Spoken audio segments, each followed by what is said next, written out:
म्हणतात ballot unit. आणि इथे मतदान पत्रिका असते आणि हे आहे व्हीव्हीपॅटचं मशीन.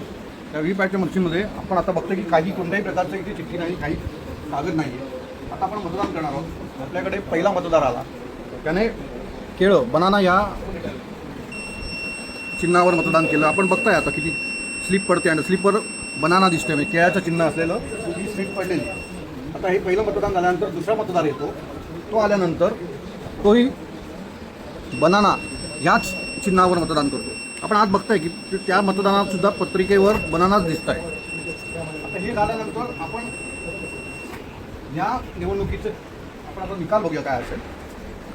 निकाल बघताना आपल्याला जाणवतं आहे की एक मत बनानाला मिळालं आहे, एक मत ॲपलला मिळालं आहे. आपण दोन मतदान केलं असताना, दोन्ही बनानाला केलं असताना एक मत ॲपलला गेलं, एक बनानाला गेलं. ज्याचा अर्थ इथे मतदानाची चोरी झाली. त्याची आपण पुन्हा एकदा खात्री करण्यासाठी जी मतपत्रिका जी आपण म्हणतो व्हीव्हीपॅट स्लिप आलेली आहे, स्लिपमध्ये पण आपण बघू शकता एका पत्रिकेवर बनाना आहे तर दुसऱ्या पत्रिकेवर ॲपल आहे. म्हणजे इथे तुम्ही टॅली करताना तुम्हाला हे टॅली होणार, पण मतपत्रिकेवर मतदान देताना त्या मतदाराची मतं चोरी झाले हे त्यालाही कळणार नाही. तो घरी निघून गेला, त्याला वाटलं मी बनानाला मतदान केलं आणि आता तोच निवडून येणार, पण दुर्दैवाने ॲपलला त्याचं मत गेलेलं आहे. अशा पद्धतीने